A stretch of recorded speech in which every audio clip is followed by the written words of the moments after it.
நம்மளுக்கு பார்த்தீங்கன்னா 6 மாதமா வேலையே சுத்தமாக இல்லை ஃப்ரெண்ட்ஸ். ரொம்ப பார்த்தீங்கன்னா ரொம்ப கஷ்டமாக இருக்குது. என்னன்னே தெரில. ரொம்ப பார்த்தீங்கன்னா வியாபாரமே ரொம்ப கம்மியாகி போச்சு. அப்படியே பார்த்தீங்கன்னா 6 மாதம் ரொம்ப வியாபாரமே இல்லாம போச்சு. இடையில ஏதோ ஒரு வியாபாரம் பண்ணேன். ஏதோ கொஞ்சம் சம்பாரித்தேன். அதுக்கப்புறம் பார்த்தீங்கன்னா ஒன்றுமே இல்லை ஃப்ரெண்ட்ஸ். சுத்தமாக அப்படியே பார்த்தீங்கன்னா அப்படியே டவுனாக இறங்கிருச்சு. என்னன்னே பார்த்தீங்கன்னா ஒரு மொத்தம் 45 சாக்கு இருக்கும். அவங்க ஒரு 20 சாக்கு 25 சாக்கு நம்ம பிரித்து வச்சுருந்தாங்க. நம்ம கொட்டி பார்த்தா அதில் வந்து கலர் பார்த்தீங்கன்னா வெள்ளை கலர்னால் வெள்ளை கலர் தான் பிளாஸ்டிக் வேணும். பார்த்தீங்கன்னா ஃபுல்லாக கருப்பும் போட்டு வெள்ளையும் போட்டு கலந்து பிரிக்காமல் அப்படியே வச்சுருக்குறாங்க.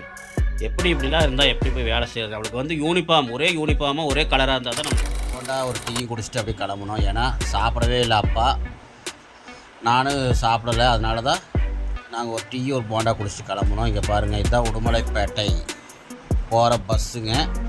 அந்த பஸ்ஸை நிற்கிதுங்க. நம்ம அப்படியே ஒரு பஸ்ஸில் ஏறியாச்சு. நாம் ப்ரைவேட் பஸ்ஸில் தான் ஏறணும். ஏன்னா ப்ரைவேட் பஸ்ஸுனால் கொஞ்சம் ஸ்பீடாக போயிடுவாங்கன்ட்டு ஏறணும். பாருங்கள், அவ்வளோ களிமண் நாட்டம் சேராட்டிருக்கு பாருங்கள். இதெல்லாம் வந்து இப்படி இருக்கிறத தான் எடுக்க சொல்கிறாங்க. பாருங்கள், இவ்வளோ மூட்டை இருக்குதா, இதெல்லாம் பார்த்தீங்கன்னா பிரித்தோம். பார்த்துக்குங்க. பாருங்கள் எவ்வளோ மண்ணாக இருக்குது பாருங்கள். கையெல்லாம் பாருங்கள் எவ்வளோ சேராக இருக்குது பாருங்கள். இந்த மண்ணோடு இருக்கிறதெல்லாம் எடுத்துகிட்டு போங்கிறாங்க. பாருங்கள், பார்த்தீங்கன்னா தெரியும் எப்படி இருக்குது பாருங்கள். அப்படி வீடியோ எடுக்கலான்னு அப்படி எடுத்துகிட்டு இருக்க பாருங்கள். அவ்வளோ அழகாக இருக்குது பாருங்கள்.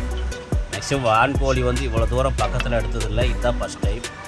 பாருங்கள் எத்தனை கோழியும் காட்டுறேன் பாருங்கள் ஃப்ரெண்ட்ஸ். நீங்கள் பார்க்க ஆசையாக இருந்துச்சு. அவ்வளோ இதாக வளர்த்துறாங்க. இடம் இந்த அளவு இருந்ததுன்னா, பெருசாக தோட்டம் மாதிரி இருந்ததுன்னா நம்மளும் வளர்த்தலாம். என்ன பண்ணுறது? நேரம் இப்படி வரும், சில நேரம் லாபம் கிடைக்கும், சில நேரம் நஷ்டமாகும். என்ன பண்ணுறது? ஓகே ஃப்ரெண்ட்ஸ், நம்ம அடுத்த வியாபாரம் பார்க்கலாம்.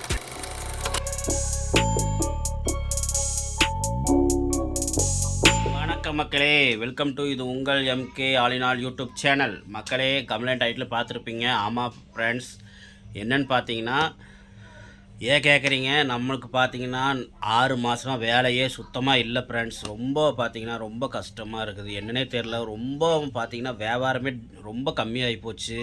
அப்படியே பார்த்தீங்கன்னா 6 மாதம் ரொம்ப வியாபாரமே இல்லாமல் போச்சு. இடையில ஏதோ ஒரு வியாபாரம் பண்ணேன். ஏதோ கொஞ்சம் சம்பாரித்தேன். அதுக்கப்புறம் பார்த்தீங்கன்னா ஒன்றுமே இல்லை ஃப்ரெண்ட்ஸ். சுத்தமாக அப்படியே பார்த்தீங்கன்னா அப்படியே டவுனாக இறங்கிருச்சு. என்னன்னே தெரில.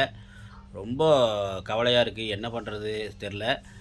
சரி சொல்லிட்டு அப்புறம் என்ன பண்ணுறதுக்கு உட்காண்ட்ருக்கும்போது தான் சரி ஒரு வேலை வந்துச்சு. பார்த்திங்கன்னா ஒரு ஃபோன் வந்துச்சு. அந்த ஃபோனில் வந்து ஒருத்தர் சொன்னாங்க, இந்த மாதிரி வேலை இருக்குது செய்யுங்கன்னு. அப்புறம் சரி சொல்லிட்டு அந்த வேலைக்கு போய் ட்ரை பண்ணி அப்போ அந்த வேலை தான் இப்போ செஞ்சிட்ருக்கிறேன். மேக்ஸிமம் பார்த்திங்கன்னா இந்த வேலை வந்து பார்த்திங்கன்னா நம்ம தான் ஓனரு, நம்ம தான் தொழிலாளி. அந்த மாதிரி ஒரு வேலை தான். அது என்ன வேலை, எப்படிப்பட்ட வேலைன்னு சொல்லி உங்களுக்கு கூடி சீக்கிரம் நான் கண்டிப்பாக சொல்கிறேன். ஆனால் இப்போ நீங்கள் பார்க்குற வீடியோ என்னென்னு பார்த்தீங்கன்னா, எங்கள் அப்பா கூட போய் பார்த்தீங்கன்னா ஒரு வியாபாரத்துக்கு போயிருந்தேன். எங்கள் அப்பாவோட வியாபாரத்துக்கு நான் போயிருந்தேன். எங்கள் அப்பாவோட வியாபாரம்னா எங்கள் அப்பா வந்து எடுத்து கொடுப்பாரு. கமிஷனுக்காக எங்கள் அப்பா வந்து எடுத்து கொடுப்பாரு. அந்த கமிஷனுக்காக எடுத்து கொடுக்கும்போது அதை வந்து நான் வாங்கி வேறவங்ககிட்ட கொண்டு போய் கொடுப்பேன். பார்த்தீங்கன்னா எங்கள் அப்பா தனியாக பண்ணுறாரு வியாபாரம், பழைய வியாபாரம். நான் தனியாக பண்ணிகிட்ருக்கிறேன். ஆனால் ஒட்டுக்கா பண்ணால் 2 பேர்த்துக்கு சங்கடமானு சொல்லிட்டு தான் தனித்தனியாக பண்ணிகிட்ருக்குறோம். ஏன்னா அவர் வந்து ட்ரிங்க்ஸ் அடிப்பார். அதனால் அவர் கேரக்டர் தனி. அவர் கையில் காசு வச்சுட்டு 4 காசு இருந்தால் தான் 4 பேர் மதிப்பாங்கன்னு சொல்லிட்டு அவர் தனியாக பண்ணுறார். நான் தனியாக பண்ணுறனால நான் என் வேலையை பார்த்துட்ருப்பேன், அவர் வேலையை பார்ப்பார். இப்படி தான் பண்ணிகிட்ருக்குறோம். ஆனால் பார்த்தீங்கன்னா சில நேரம் பார்த்தீங்கன்னா வியாபாரம் வந்து எடுத்து கொடுப்பாரு நம்மளுக்கு.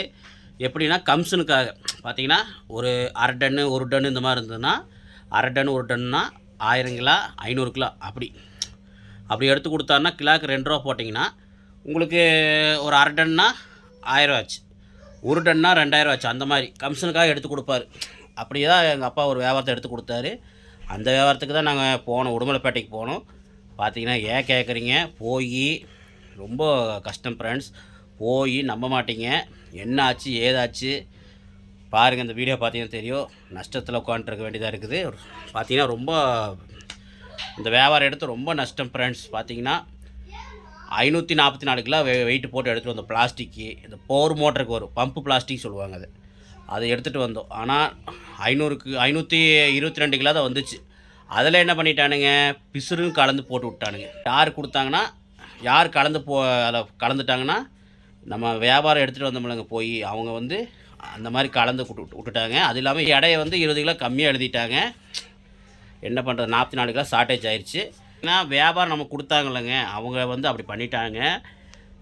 ரொம்ப இப்படிலாம் பண்ணக்கூடாது ஃப்ரெண்ட்ஸ். ஏன்னா ஒருத்தர் வந்து நம்பி நம்ம வியாபாரம் பண்ணுறோம், இப்படிலாம் இருப்பாங்க மனுஷங்க, என்ன பண்ணுறது தெரில. நம்ப மாட்டீங்க, கிலோவுக்கு வந்து எனக்கு ரூ. 5 கிடைக்கும், எங்கள் அப்பாவுக்கு ரூ. 2 கிடைக்கும். அப்படி தான் நான் எடுப்பேன். ஏன்னா எனக்கு ரூ. 5 கூட இல்லாமல் நம்ம எப்படி இப்போ ஒரு தொழில் பண்ணுறது? நான் ஒரு வேலைக்கு போனால் ஒரு 1000 2000 சம்பாதிக்கிற ஆள். ஆனால் எனக்கே வந்து இந்த மாதிரி ஆகிப்போச்சுன்னா ரொம்ப கவலையாக இருக்குது. பார்த்தீங்கன்னா போய் எடுத்துகிட்டு வந்து பார்த்தா கடைசியில் வெறும் 100 பார்த்தீங்கன்னா கடைசியில் ஒரு 50 கூட எனக்கு மிச்சம் கிடையாது. பார்த்தீங்கன்னா வண்டி வாடகை 1500, போயிட்டு வர செலவு சாப்பாடு செலவு சேர்த்தனா 500, 2000 ஆச்சா. அப்புறம் எங்கள் அப்பாவுக்கு ஒரு 500 செலவு கொடுத்தேன், 2500 செலவு போக ஒரு லாபம் இல்லை ஃப்ரெண்ட்ஸ். பார்த்தீங்கன்னா கை மாத்தலாம் ஒரு 200 கொடுன்னு கேட்டு நம்ம சரக்கு கொண்டு போய் போட்டோம் பாருங்கள், அவங்ககிட்ட தான் வாங்கிட்டு வந்தேன். ஏன்னா நம்ம நைட்டு வரும்போது மணி 12, அந்நேரத்துக்கு பஸ் இல்லை. அப்புறம் ரெபிட்டோ தான் புக் பண்ணி பைக் டாக்ஸி புக் பண்ணி பைக் டாக்ஸியில் வந்தேன். அதுக்கு வந்து பார்த்தீங்கன்னா 120 வண்டிக்கு. ஏன் கேட்குறீங்க? அங்கே போய் சேரும்போது மதியானம் 2 ஆகி போச்சு. 2 மணிக்கு போனால் கொஞ்சம் லேட் ஆகி போச்சு. எங்கள் அப்பா கொஞ்சம் லேட் பண்ணிட்டார் போகிறதுக்கு. அப்புறம் இங்கேருந்து போய் கணபதி பஸ் ஸ்டாண்ட்லேருந்து போய் நம்ம உக்கடத்துலேருந்து உடுமலைப்பேட்டை பஸ் ஏறி போகிறதுக்கு 2 ஆகி போச்சு. இங்கேருந்து நம்ம கிளம்போது பார்த்திங்கன்னா மணி 11 தான் இருக்கும். 11 மணிக்கு கிளம்பி 2 மணிக்கு போய் சேர்ந்தோம். ஏன் கேட்குறீங்க? ரொம்ப போய் அவ்வளோ தூரம் போய் பார்த்தீங்கன்னா மதியானம் ஒரு 2 மணிக்கு அங்கே போய் சேர்ந்தோம். 2 மணிக்கு எல்லாம் பிரிக்க ஆரம்பித்து எல்லாம் பார்த்தீங்கன்னா நைட்டு ஒரு பிரித்து முடித்து எல்லாம் வண்டியெலாம் ஏற்றுறதுக்கு நைட்டு 9 ஆயிடுச்சு. அங்கேயே அங்கேருந்து வந்து இங்கே கோயம்புத்தூரில் இறக்குறதுக்கு அங்கேருந்து உடுமலைப்பேட்டையிலேருந்து நம்ம கோயம்புத்தூரில் வந்து இறக்குறதுக்கு பார்த்திங்கன்னா மணி 11 ஆகி போச்சு. அப்புறம் இறக்கிட்டு பஸ்ஸில் பார்த்திங்கன்னா பைக் டாக்ஸி பிடிச்சி நான் வீட்டுக்கு வந்து சேரும்போது மணி 12 ஆகி போச்சு. இதில் என்னென்னு பார்த்தீங்கன்னா அவங்க வந்து இப்போ ஒரு 644 கிலோனா வச்சுங்களேன், அதில் பாதி. ஏன்னா அவங்க 644 கிலோனா 500 கிலோ வந்து பிரித்து வச்சுருந்தாங்க அவங்க. நம்ம ஒரு 144 கிலோ தான், நம்ம ஒரு 150 கிலோ பிரிக்கிற மாதிரி இருந்தது. அவங்க மீதி பேலன்ஸ்லாம் அவங்க பிரித்து வச்சுட்டாங்க. மீதி வந்து ஒரு 1/2 டன் அவங்க பிரித்து வச்சுட்டாங்க. பார்த்தீங்கன்னா ஒரு மொத்தம் 40-45 சாக்கு இருக்கும். அவங்க ஒரு 20 சாக்கு 25 சாக்கு நம்ம பிரித்து வச்சுருந்தாங்க. நம்ம கொட்டி பார்த்தா அதில் வந்து கலர் நம்ம பார்த்தீங்கன்னா வெள்ளை கலர்னால் வெள்ளை கலர் தான் பிளாஸ்டிக் வேணும். பார்த்தீங்கன்னா ஃபுல்லாக கருப்பும் போட்டு வெள்ளையும் போட்டு கலந்து பிரிக்காமல் அப்படியே வச்சுருக்குறாங்க. எப்படி இப்படிலாம் இருந்தால் எப்படி போய் வேலை செய்கிறது? நம்மளுக்கு வந்து யூனிஃபார்ம், ஒரே யூனிஃபார்மாக ஒரே கலராக இருந்தால் தான் நம்மளுக்கு பிளாஸ்டிக் போகும். கருப்பு இருந்தால் போகவே போகாது. அதுதான் நான் சொல்கிறேன் பாருங்கள். அது போக சேறு மண் இதெல்லாம் இருந்தது, அப்படியே எடுங்கிறாங்க. நம்ம வந்து கிலோ வந்து 42 ரூபாய்க்கு எடுத்தால் என்ன ரேட்டுக்கு நம்ம போய் கொடுக்குறது சொல்லுங்கள்?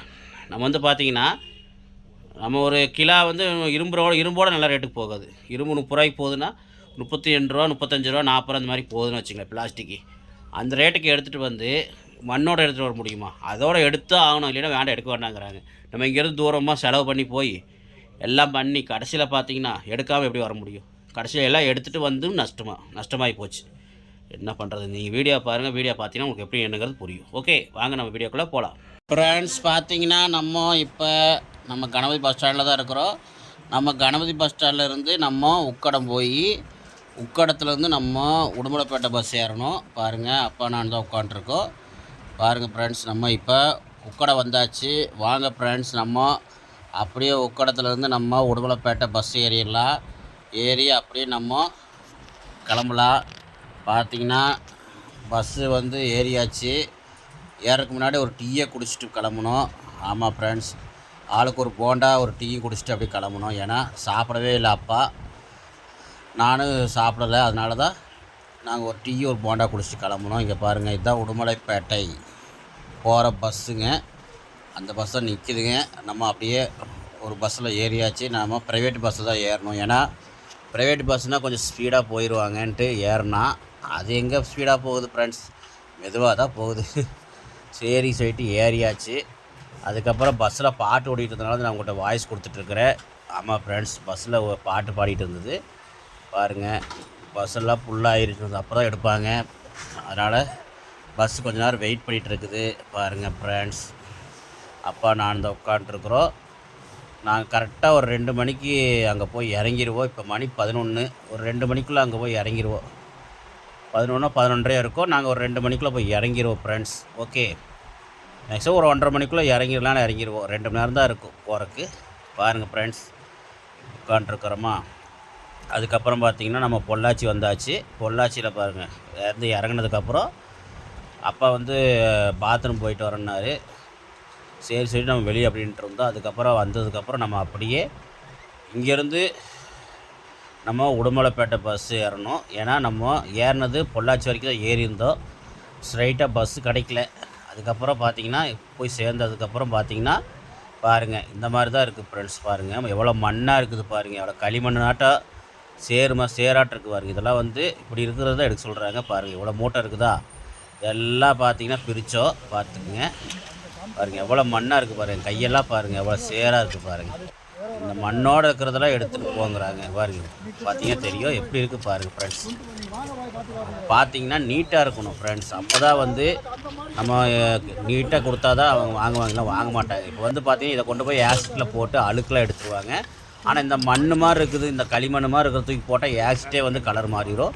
அதுக்கப்புறம் எல்லாம் ஓர்சல் பண்ணி வச்சுட்டு போய் சாப்பிட்டு வந்துடலாம். ஏன்னா வந்தது பார்த்திங்கன்னா மணி 1:30 ஆயிடுச்சு. சரி கையோட சாப்பிட்டு வந்துட்டு வேலையை ஆரம்பிக்கலான்ட்டு கடையில் போய் சாப்பிட கிளம்பிட்டோம். பாருங்கள் ஃப்ரெண்ட்ஸ், சாப்பிட்டு வந்ததுக்கப்புறம் பார்த்திங்கன்னா அவங்க குடோன்காரங்க வந்து பார்த்திங்கன்னா நம்ம சரக்கு எடுக்கிற இடத்துல கோழி, அப்புறம் வான்கோழி, நாட்டுக்கோழி, அப்புறம் பார்த்திங்கன்னா ஆடு இதெல்லாம் வளர்த்திட்டு இருக்கிறாங்க. அதில் பாருங்கள்.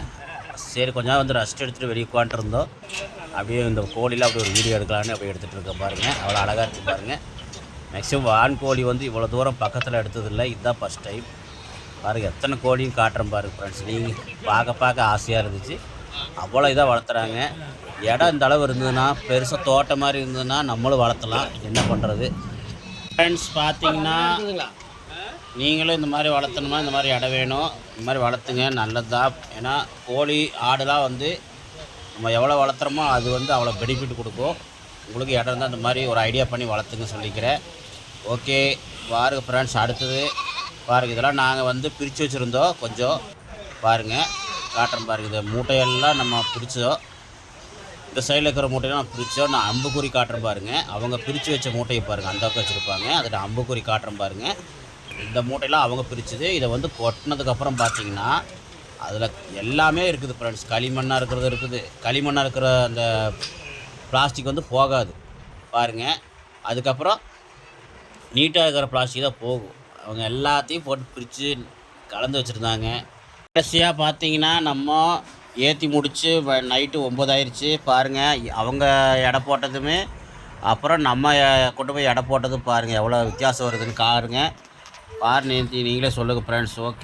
ஓகே ஃப்ரெண்ட்ஸ், பாருங்கள் நம்மளுக்கு இன்றைக்கி வியாபாரம் நஷ்டம்தான். ₹1 லாபம் இல்லை சொல்லிவிட்டு ரொம்ப சங்கடத்தோடு நான் வீடியோ பதிவிடுறேன். ஓகே ஃப்ரெண்ட்ஸ், சில நேரம் இப்படியும் வரும், சில நேரம் லாபம் கிடைக்கும், சில நேரம் நஷ்டமாகும். என்ன பண்ணுறது? ஓகே ஃப்ரெண்ட்ஸ், நம்ம அடுத்த வியாபாரம் பார்க்கலாம். Okay bye. ஓகே ஃப்ரெண்ட்ஸ், எல்லோரும் இந்த சேனலுக்கு மறக்காமல் லைக் பண்ணுங்கள், ஷேர் பண்ணுங்கள், சப்ஸ்கிரைப் பண்ணுங்கள், மறக்காமல் பெல் பட்டன் தட்டி விட்ருங்க.